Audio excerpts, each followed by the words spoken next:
वक्त और दौलत दो ऐसी चीज़ है जो इंसान के इख्तियार में नहीं है। वक्त इंसान को मजबूर और दौलत इंसान को मगरूर बना देती है। अस्सलामु अलैकुम रहमतुल्लाहि व बरकातुहू my YouTube friends, welcome back to my channel. Hope कि आप लोग बिल्कुल ठीक ठाक है और आप सबकी दुआ से अल्हम्दुलिल्लाह मैं भी ठीक हूँ। और अल्लाह पाक से यही दुआ है कि आप लोग हमेशा सही सलामत रहे, खुश रहे अपने अपने घरों में, अपने फैमिली के साथ। आमीन सुम्मा आमीन। नमाज़ पढ़ा कीजिएगा, नमाज हम पर फ़र्ज़ है। सबसे पहले फ़लस्तीन वालों के लिए दुआ की रिक्वेस्ट करूँगी कि प्लीज़ प्लीज़ प्लीज़ फ़लस्तीन वालों को अपनी दुआओं में ज़रूर याद रखा करें। हमारी दुआओं की उनको बहुत ज़्यादा ज़रूरत है। अल्लाह पाक अपनी गैब से उनके लिए आसानियाँ फ़रमाए। आमीन या रब्बल आलमीन। अगर अभी तक आप लोगों ने मेरे चैनल को सब्सक्राइब नहीं किया तो प्लीज़ जल्दी से सब्सक्राइब कर लीजिए, लाइक शेयर भी कीजिए और बेल आइकन को क्लिक करना बिल्कुल मत भूलिएगा। बेल आइकन क्लिक करने से ये होगा कि जब भी मैं कोई वीडियो अपलोड करूँगी सबसे पहले नोटिफिकेशन आप लोगों को मिलेगा।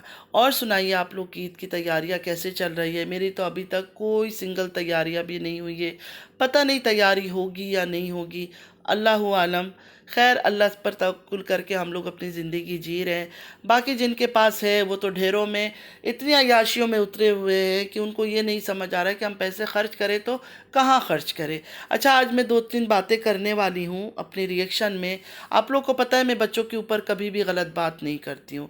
जब आयत को बुरा कहा जाता था, गंदी गंदी बातें किया जाता था, वाहिद मैं थी जो बहुत ज़्यादा लड़ती थी सबके साथ कि बच्ची को इस तरह की बातें नहीं करो। इन चीज़ों को लेकर भी लोग मुझे नापसंद करते थे कि उस औरत की बेटी है तो तुम उसका साइड क्यों ले रही हो। देखिए, बच्चे मासूम होते हैं, माँ बाप कुछ भी करे, कोई गुनाह भी करते हैं, कबीरा से कबीरा मतलब बड़े से बड़ा भी गुनाह करते हैं ना, और एक मासूम दुनिया में आता है तो उस मासूम का कोई कसूर नहीं होता है। उस बच्चे को तो ये भी नहीं पता कि माँ बाप ने किया क्या है। तो मैं इस चीज़ की बहुत ख़िलाफ़ हूँ और मैंने हमेशा इस चीज़ के लिए आवाज़ उठाई। मुझे बिल्कुल नहीं अच्छा लगता है कि किसी के बच्चों पर कुछ कहा जाए, चाहे वो सलमा की बच्चे हो, चाहे तारा की बच्चे हो, चाहे किसी का भी जिसको मैं जानती भी नहीं हूँ। फिर भी अगर कोई मेरे सामने किसी के बच्चे की बात करता है ना, तो मैं फ़ौरन उसी जगह रोक देती हूँ कि प्लीज़ बच्चों के ऊपर बात नहीं करना।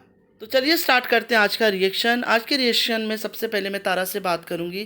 तारा से ये कहना चाहूँगी कि तारा, कभी आप बीबी नंबर 1 बनना चाहती है, कभी आप मलिका बनना चाहती है, कभी आप बारबी बनना चाहती है, मतलब कुछ ना कुछ आप बनना चाहती है। आप एक क्रिएटर है, ठीक है, मानती हूँ, एक कंटेंट क्रिएटर है, आप ये सब चीज़ें क्रिएट करना चाहती है, आप करती है। मैं कुछ नहीं बोलना चाहती हूँ इन चीज़ों पर, जो मर्ज़ी आप करें। क्योंकि मेरा एक ही इशू था आपसे कि आप उम्रा करके आइए, सर पे दुपट्टा डालें, बॉडी पे अच्छे तरह से दुपट्टा को ले, लेकिन आप नहीं मानती। कोई बात नहीं, आपका सवाल जवाब है, अल्लाह ताला को आपने जवाब देना है। मैं अपना सर तो नहीं फोड़ सकती हूँ दीवार में। मतलब किसी को सर पे दुपट्टा डालो, सर पे दुपट्टा डालो कह कह के मैं क्या दीवारों में सर मार मार के अपने आप को ही ज़ख्मी कर दूँ? मेरा फ़र्ज़ है मुझ पर कि बात बताऊँ, बात करूँ जो हमारे दिन में। कोई मानता है नहीं मानता उसकी मर्ज़ी है। मैं जब तक ज़िंदा हूँ मैं कहती रहूँगी। तारा से ये कहना चाहती हूँ, तारा, कभी आपको बीवी नंबर 1 बनने का शौक़ चढ़ जाता है, कभी आपको गाना गुनगुनाने का शौक़ चढ़ जाता है, कभी आपको कोई दुल्हन बनने का शौक़ चढ़ जाता है, कभी आपको मलिका बनने का शौक़ चढ़ जाता है, कभी आपको बारबी बनने का शौक़ चढ़ जाता है, कभी दुल्हन, कभी कुछ, मतलब कुछ ना कुछ आपको बनने का शौक़ होता है। क्योंकि अल्लाह ताला ने आपको इतना पैसा दे रखा है कि उस पैसे को कहाँ से किस तरह खर्च करें आपको समझ नहीं आता है, तो आप ये सब चीज़ें करती रहती है। चलो ठीक है, करती रहे, आप एक कंटेंट क्रिएटर है, आपका काम है ये सब करना, करें, मुझे क्या मसला है? कोई मसला नहीं। मेरा तो एक ही मसला था कि आप एक मुसलमान औरत है, उम्रा से आई है, तो आपके सर में दुपट्टा अच्छे से होना चाहिए, जिस्म में दुपट्टा अच्छे से होना चाहिए। बहुत लोगों को ये सब चीज़ें जो है ना इंटरफेरेंस लगता है कि क्यों इंटरफेयर कर रहे हो, उसकी मर्ज़ी है वो दुपट्टा ले या ना ले, आप क्यों रिएक्शन दे रही हो, आप क्यों ये सब बातें कर रही हो? ये भी तो गुनाह है कि आप रिएक्शन दे रही हो। बिल्कुल सही बात है, इस्लाम में रिएक्शन का भी कोई कॉन्सेप्ट नहीं है, लेकिन ज़रा गौर कीजिएगा, मैं कभी गंदी बातें नहीं करती हूँ, मैं कोई करेक्टर असैसिन नहीं करती हूँ। मैं ऑफ कैमरा वो क्या करती है नहीं करती उन बारे में बात नहीं करती हूँ। मैं वही बात करती हूँ जो दुनिया के सामने बैठ के वो दिखाती है, ठीक है। मैं सिर्फ उनके ऊपर बात करती हूँ। तो उन लोगों को जाके मना किया करें जो लोग पीठ पीछे जो नज़र भी नहीं आ रहा है, जो नज़र नहीं आ रहा है, देखा नहीं है, उसका बहतान लगा रहे हैं, उसके ऊपर इल्ज़ाम लगा रहे हैं, उन लोगों को जाके रोके तो अच्छा होगा। नमाज का दावत देना या दीन के ऊपर कुछ बात करना गुनाह नहीं है। माना कि ये रिएक्शन चैनल है, कोई इस्लामिक चैनल नहीं है, लेकिन बीइंग या मुस्लिम अगर मैं चंद बातें इस्लामिक का यहाँ कर देती हूँ तो कोई गुनाह तो नहीं है, बुरी बात तो नहीं है, अच्छी बात है। और अच्छी बातें दूसरों तक पहुँचाना नेकी का काम है, मतलब सदका जारिया होता है ये, ठीक है। तो अगर हम देख रहे हैं हमारी कोई मुसलमान भाई बहन बेपर्दा है, उम्रा करके आकर भी वो चीज़ों को फॉलो नहीं कर रही है जो करना चाहिए, तो अल्लाह ताला ने हमें मुंह दिए, आंखें दिए, आंखों से देख रहे, ज़बान से हम बोलते भी है, तो उसको उस चीज़ के लिए मना करना कोई गुनाह नहीं है। जो लोग मुझे इन चीज़ों से रोकते हैं ना, वो खुद पर गुनाह ले रहे हैं, मेरे ऊपर कोई असर नहीं पड़ने वाला। इंशाअल्लाह मैं कोई ऐसा काम नहीं कर रही हूँ जो गलत है। नमाज का दावत देती हूँ, अच्छी चीज़ें लोगों को बोलती हूँ, दुपट्टा लिया करो, नमाज पढ़ा करो, इसमें कोई गुनाह नहीं है, ये सवाब का काम है। आप लोग भी शुरू कर दें, बेहतर होगा, ना कि मुझे यहाँ आके टॉन्ट मारा करें। तो अच्छा, तारा से जो मैं बात कर रही थी, माशाल्लाह लड़का बड़ा हो गया है, कितना अजीब लगता है, कितना अजीब सा लगता है। ऐसे हेयर, मतलब ऐसे जो हेयर कट अपने अपने बेटे को दिलवाई है ना, मैंने बहुत सर्च किया, सर्च करके देखा 1980s में शायद कुछ जो हीरोज़ थे या लोग थे वो इस तरह के हेयर रखते थे। आपका बेटा आज कौन से ज़माने में है आपको पता है? आपका बेटा 2024 का लड़का है, तो कम से कम उसका एक अच्छा सा हेयर कट तो दे दे। इतना तो पैसा आपके पास है। यकीन माने फ्रेंड, जब जब मैं लड़के को देखती हूँ ना, मुझे इतना अजीब लगता है। मतलब मुंह के ऊपर इधर बाल आ रहा है, आंखें उसकी बंद हो रही है, मतलब एक एक्टिव बच्चा होता है ना, एनर्जेटिक, इस तरह बिल्कुल वो लगता नहीं है। वरना उसकी जो एज है, जिस तरह इनके पास पैसे हैं, पैसे उड़ाते हैं, खाते हैं, पीते हैं, घूमते हैं, इनके बच्चों को तो बहुत एक्टिव होना चाहिए था। कोई अच्छा सा पॉश सलून में लेके जाओ, इसको अच्छा सा हेयर कट दिलाओ जो उसकी फेस के साथ सूट करे। कितना अजीब हेयर कट है, यकीन माने मैं कब से देख रही हूँ, फिर भी मैं चुपती चुपती। अब तो वो लड़का काफ़ी बड़ा हो चुका है, हाइट वाइट हर चीज़ उसने निकाल लिया, अब उस पर बहुत अजीब लग रहा है इस तरह का बाल। मतलब माँ सोशल मीडिया में इतनी एक्टिव है, कभी करिश्मा कपूर, कभी बॉलीवुड की ये एक्ट्रेस, कभी बॉलीवुड की वो एक्ट्रेस, बॉलीवुड बॉलीवुड बॉलीवुड, मतलब हमारे बॉलीवुड के बिना तो इनका गुजारा ही नहीं है। पूरा दिन ये सब चक्करों में पड़े हुए। तो कम से कम बच्चे को भी तो सही से रखो। सिर्फ खुद साड़ी पहन लेना, जोड़े पहन लेना, घाघरा चोली पहन लेना, ज्वेलरी पहन लेना, नथनी पहन लेना, चूड़ियाँ पहन लेना ही तो बड़ी बात नहीं है। या बच्चे को सिर्फ खाना दे दिया और शूज़ लेके दे दिया, शक्ल सूरत भी उसका सही करो। मतलब अल्लाह ताला ने खूबसूरत बच्चा, मैं ये नहीं कहूँगी कि नहीं बच्चा खूबसूरत नहीं है, खूबसूरत है, लेकिन उस हेयर कट की वजह से उसकी शक्ल बिगड़ गई है पूरा। सॉरी अगर मेरे किसी भी सुनने वाले को बुरा लगा हो, लेकिन गौर से देखना, वो बच्चा बिल्कुल अजीब सा लगता है इस हेयर कट में। मतलब पुराने ज़माने का जो हीरो होते हैं ना, कोई कोई हीरो, वो भी बहुत रेयर, शायद कोई हीरो इस तरह हमें नज़र आएगा। मैंने तो नहीं देखा अभी तक इस तरह के हीरो, लेकिन हाँ, मैं मॉडर्न टॉकिंग का एक इंग्लिश सॉन्ग है, पता नहीं थॉमस एंडरसन और पता नहीं कुछ ऐसा नाम था, उनका मैंने लुक देखा था। क्योंकि आज तक उनका जो सॉन्ग्स है ना बहुत ही फेमस है और पॉपुलर है। आज मतलब मुझे भी अभी तक वो बहुत पसंद है। मेरे पास कैसेट वगैरह थे, सीडीज़ वगैरह थे, अब तो मैं सुनती नहीं हूँ। तो मॉडर्न टॉकिंग का मैंने लिया हुआ था, जैसे ब्रदर लुई लुई और बहुत सारे गाने, शेरी शेरी लेडी, बहुत अच्छे अच्छे गाने उनके थे। तो उन लोगों ने इस तरह का हेयर कट किया था, लेकिन अभी 2024 में उन्होंने भी अपना हेयर कट चेंज कर लिया है। तो तारा से यही कहूँगी, कभी आप मलिका, कभी बारबी, कभी दुल्हन, कभी बीवी नंबर 1, कुछ ना कुछ बनती रहती हो, खुद को कुछ ना कुछ तरीके से सजाती हो, लुक अलग अलग, डिफरेंट लुक, मतलब डिफरेंट लुक क्रिएट करती हो। तो आपके बेटे का जो ये हेयर कट है ना, इसको चेंज करो, ठीक है। 2024 में ये हेयर कट बहुत ही अजीब व गरीब, अनोखा किस्म का लग रहा है, चेंज करो। लड़के की शक्ल पर भी सूट नहीं कर रहा है। बस यही मुझे कहना था। चलिए आगे बात करते हैं डीडी, फातिमा और उनके जो वालिद हैं अकबर अंकल, उनके बारे में। सुबह सुबह डीडी के वालिद का जो है ना ब्लॉग मेरे सामने आ गया। मैंने कहा चलो देख लेते हैं, थोड़ा टाइम है मेरे पास, फ्री बैठी हुई हूँ। तो उनका टाइटल था बेटी हो तो फातिमा जैसी। चैनल तो उनके पास पहले से था, पहले से बना हुआ था जब वो कराची में थे, लेकिन इतना प्यार फातिमा के लिए कभी नज़र नहीं आया, ना कभी उन्होंने दो तारीफ़ के बोल बोले थे। लेकिन जैसे ही दीदी की थर्ड शादी की ड्रामा सामने आया, मतलब कंटेंट, इसको मैं कंटेंट ही बोलूँगी, क्योंकि मियाँ बीवी सारे फैमिली ने मिलकर एक ड्रामा खेला है और जो आज तक खेलते आ रहे हैं। तो जैसे ही वो ड्रामा सामने आया तो इनको अलग ही प्यार आ गया अपनी बहू जैसी बेटी से, मतलब फातिमा से। स्पेशली ब्लॉग बनता है फातिमा के नाम पर। तो अंकल जी, इतनी अच्छी बहू आपके पास है, तो इससे पहले कभी आपने तारीफ नहीं किया? इंसान बैठ बैठ के कुछ भी तारीफ कर सकता है। आज फातिमा ने ये बना के दिया, आज फातिमा ने मेरे ये कपड़े इस्त्री कर दिए, आज फातिमा ने मेरे लिए ये किया, वो क्या, बहुत सारी चीज़ें कहा जा सकता था। लेकिन बेटे की शादी के बाद ही आपको सारा प्यार याद आ गया, सारी तारीफ़ें आपने गिनना शुरू कर दिया फातिमा के ऊपर। मैंने पहले भी आप लोगों से कहा था, डीडी भले गालियाँ खा रहा है मगर फातिमा की अर्निंग अच्छी हो रही है, पैसे घर में ही आ रहा है। ये बात को सोचे कि एक ही घर है, मियाँ बीवी है, मियाँ गाली खा रहा है कोई बात नहीं, लेकिन पैसा घर में ही आ रहा है। तारा के टाइम भी यही हाल था कि साजिद गालियाँ खाता था और तारा को लोग सपोर्ट करते थे, तारा की व्यूज़ ज़्यादा आते थे, तो घर में पैसा तो एक ही जगह आ रहा है ना, कोई फ़र्क नहीं पड़ता मियाँ के अकाउंट में पैसे जाए या फिर बीवी के अकाउंट में जाए, पैसा एक ही घर में आ रहा है।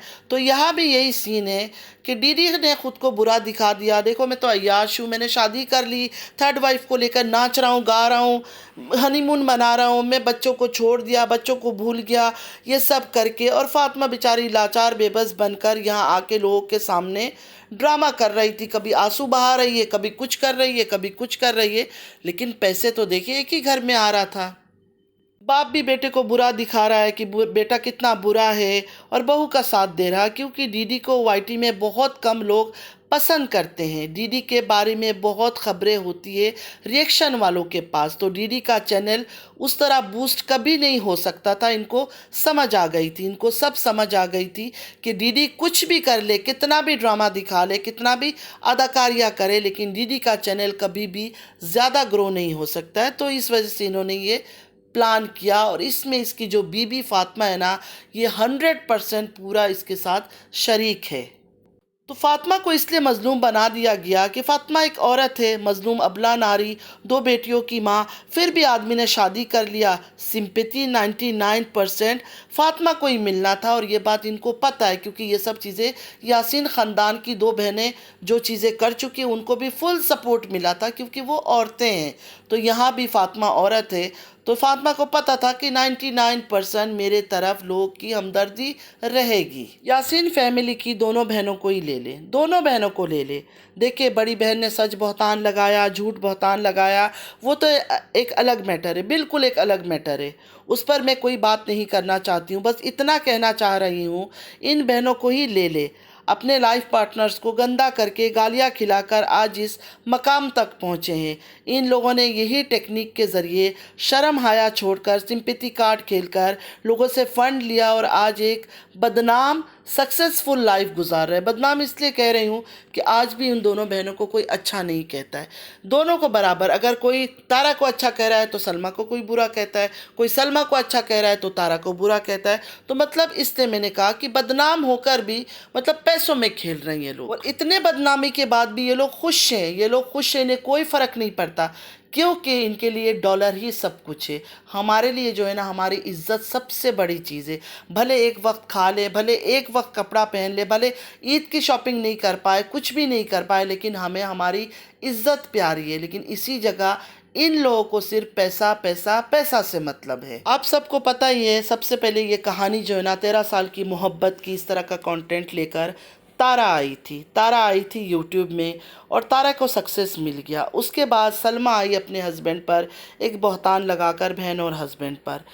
और अब जो है ना, हर एक बंदा सोच रहा है कि अगर ये लोग इतने कामयाब हो सकते हैं इस तरह का कंटेंट लाकर, इस तरह का अपने शौहर को बदनाम करके, तो हम क्यों पीछे रहे, हम क्यों पीछे रहे। थोड़ा सा ट्विस्ट एंड टर्न करके, थोड़ी सी चेंजेस करके ड्रामे में हम भी इसी तरह का कंटेंट क्रिएट करते हैं, और इसी तरह का डीडी ने भी कंटेंट क्रिएट किया। बार बार पुरानी बातों को रिमाइंड कराने का मकसद, मेरी प्यारी बहनों, आप लोग को बोर करना नहीं है, सिर्फ आप लोग की यादों को ताज़ा करना ही मेरा मकसद है कि ये लोग कितने बड़े गेमर्स हैं, और ये इनका टेक्निक है, ये इनका टेक्निक बन चुका है डॉलर कमाने का यूट्यूब से। तो डीडी फातिमा यही कर रहे हैं, अपने सारे बाप भाई, माँ बहन, बेटी बहन सबको लेकर, और साथ ही जो अपनी थर्ड वाइफ है, सच में शादी हुई या नहीं हुई है मुझे नहीं पता, बहुत सारे बहनें कह रहे थे कि शादी नहीं हुई है। बहरहाल इस पर अभी मैं ज़्यादा बात नहीं करना चाहती हूँ, क्योंकि दिखाता तो है उसके साथ बेड पे भी बैठा हुआ है और ये सब कर रहा है, तो मुझे नहीं पता, हो सकता है शादी हुई हो, कुछ कह नहीं सकते, आगे चलकर पता चलेगा क्या सच है क्या झूठ है। लेकिन डीडी ने भी सारे अपने नए ससुराल वाले, अपने पुराने जो ससुराल वाले, सबके साथ मिलकर, शाहबाज मबाज सबके साथ मिलकर ये ड्रामा क्रिएट किया। और इसमें जो हीरोइन है ना, सबसे पहले ये फातिमा है। ये नंबर 1 चालाक औरत है। फातिमा का आंखें मटका मटका कर बात करना देखकर और बेटी को सामने लाकर ड्रामा से ही मुझे पता चल गया था कि ये कितनी बड़ी ड्रामेबाज औरत है। नकाब की आड़ में या अल्लाह देख रहा है, अल्लाह इंसाफ करेगा, इस जहां में नहीं उस जहां में, डीडी मैं तुमसे हिसाब लूँगी, इस तरह की बातें करके सिर्फ और सिर्फ लोगों को बेवकूफ़ बनाया। सिर्फ और सिर्फ इस औरत ने लोगों को बेवकूफ़ बनाया। हम डीडी की थर्ड जो ससुराल वाले हैं, जो इसकी बीवी की जो बहन है, उसको गलत समझते थे। अभी पता चल रहा है कि गलत तो वो होगी, गलत तो होगी, और मैं उन पर रिएक्शन क्यों नहीं देती हूँ। कुछ बहनों ने पूछा था, तो देखे सिस्टर्स, मैं अभी उनको देख ही नहीं रही हूँ। अभी मैं जो डीडी की थर्ड वाइफ के जो ससुराल वाले हैं ना, उनकी कोई सिंगल वीडियो, चाहे वो सानिया हो, किसी का भी मैं देख नहीं रही हूँ। तो इस वजह से मैं उन पर कोई रिएक्शन भी नहीं दे रही हूँ। लेकिन जो सानिया है, उसकी बहन ने ये बात तो कहा था, और वो सच निकला कि सबकी सहमति से, सबकी मर्जी से शादी हुई है। अभी ये लोग सिर्फ और सिर्फ ड्रामा कर रहे हैं। ये बात उसने कई बार अपने ब्लॉग में बोला था, और ये बात बिल्कुल सच निकला है। जैसे साजिद की शादी का पता चला था और तारा की हालत देखकर लोगों ने रोया था, उसी तरह सलमा के ऊपर भी लोगों ने रोया, और अब फातिमा के ऊपर भी कई लोग रोए होंगे। कई लोग रोए होंगे कि देखो छोटे छोटे से बच्चे हैं, उनको छोड़कर तीसरी शादी कर लिया, बच्चों की परवाह नहीं है, बच्चे बीमार है, बीवी की सीने में दर्द है, हाथों में दर्द है, वो बोल नहीं सकती है, पकड़ नहीं सकती है, उसका कितना बुरा हाल है, गली गली फिर रही है बच्चों को उठा उठा कर।